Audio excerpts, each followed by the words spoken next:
So, yan magpagpalang araw po sa inyong lahat mga idol. Dito lang po tayo ngayon. Gagawa po tayo ng kulungan ng ating mga alaga. So, ito ay yung ating ginawa din dati to.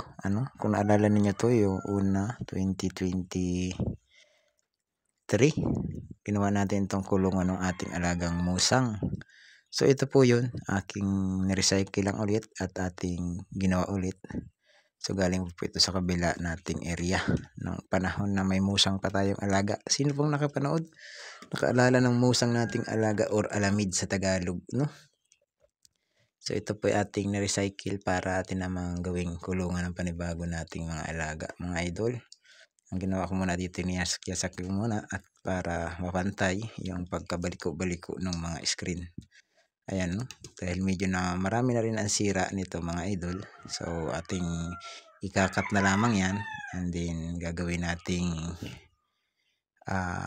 pantay, so napakaraming maingay na manok, mga idol. Ganito po ang pag voice record dito sa aking lugar. Pasensya na po kayo kung medyo talagang napakaraming manok. So ngayon nag-iisip po ako kung anong gagawin kong paraan para tumayo. So nakakita ako dito ng host, hindi ko na lang sa inyo ipinakita ang paghahanap, so yun yung host ang ating gagamitin dyan na para pang flat, yan, ating tinuun-tuunan pa para mas matibay yung ating screen 8, mas flat, mas pantay yung pagkagawa. Dito nga guys, ito na rin natin mag voice record naman ang ating pagbablog dahil nga ay tayo nakapokus sa ating paggagawa at hindi tayo makapagsalita ng maayos dahil ay ito nga nagkandahirap-hirap tayo magpihit ng ating mga ginagawang kondito panali dahil alambre din po yung ating tinatari, So ito po ay recycling material galing po sa ating karaang kulungan.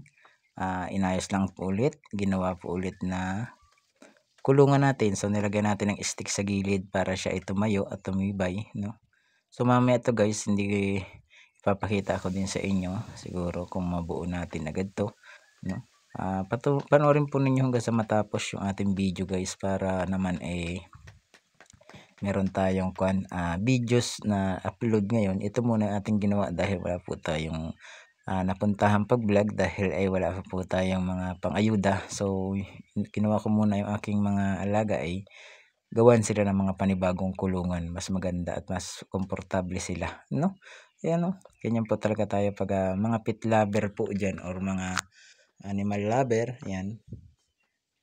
Hindi ko po ito pinanghuhulit ang mga alaga ko para ay patayin kung dito ay naalagaan ko, So dati po silang nasa wild, ang problema wala na yung wild na kanilang habitat dahil nga ay natin nilinisan, so nawalan sila ng tahanan. So ating kinuha sila para naman ay alagaan, di ba? So hindi po natin pinapatayan. Ayan po ay ating naalagaan at maging natin pantanggal pagod tuwing gikan tayo sa vlog habang nakikita natin silang masasaya, diba? Kumakain. Yan. Lagyan po natin siya ng kawayan dyan sa gilid-gilid niya para tumibay naman. Sa mga katulad kong mga animal lover, yan. Makarelate kayo nito, yung mga ito recycle. Alam nyo, napakasarap sa pakiramdam yung ginagawa nyo, yung mga alaga nyo na mga bahay nila, kulungan, di ba? Tuwan-tuwa yung mga alaga natin yan pag meron sila mga ganyan mga bago. So siyempre, lalo na pag mas malaki.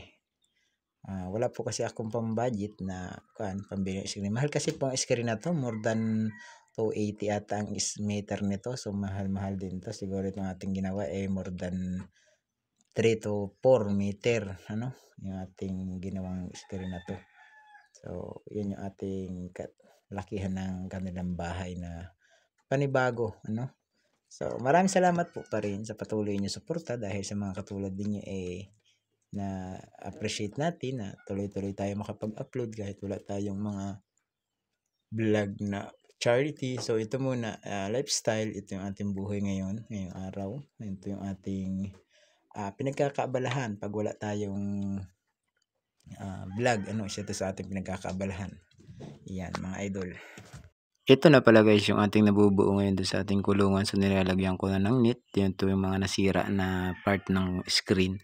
and then yung pintuan dito na rin natin isasabay para hindi na tayo magbutas pa ng panibago. So lalagyan lang natin siya ng patibay para hindi naman siya masira agad, no. So matatagal din naman ito siguro mga ilang taon para bago masira ulit, siguro mga 1 or 2 taon.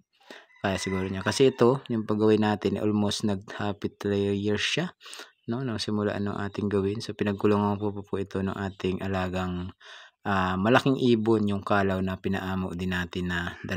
So dito ko rin yung kinulong nung maliliit pa sila. And then dito ko rin kinulong yung ating musang, ano, para hindi sila atakihin ng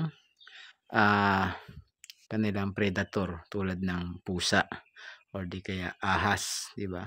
Yan po kasi yun yung iniingatan natin. So ito po hindi natin pinanghuli ito mga ibong ito ay para patayin. Ito po ay ating kinulong kasi nga ay yung kanilang habitat tinanggal natin dito sa area. So wala silang habitat dito na komportable dahil nga ating nilinisan na, no? Kung baga hinawa na natin yung gubat dati, ginawa nating malinis. So wala na yung mga ibon. So itong ginawa ko iba kinuli ko and then pinakakain natin. So hindi po natin sila pinapatay, no? Kung may mamatay po siguro sa kanila ay atin na lang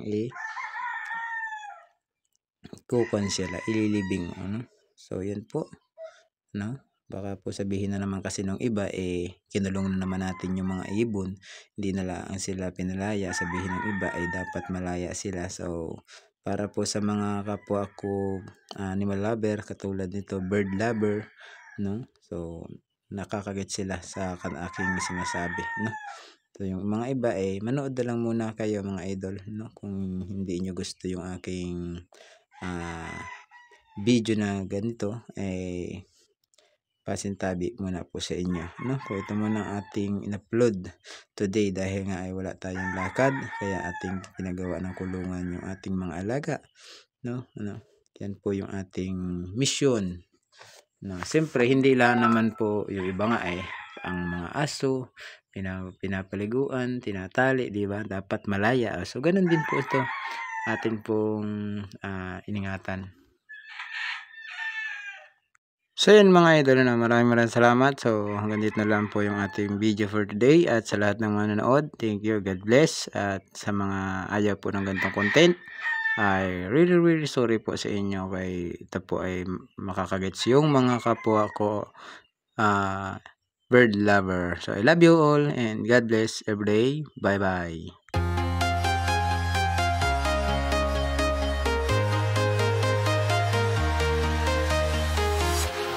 Walking alone, the streets are empty. The only thing I can see is my own silhouette. I'm getting stronger, step by step. The clock is ticking, but there's no time for regrets. I've been flying from town to town, from London to Taiwan. I've been all around the globe trying to protect your soul.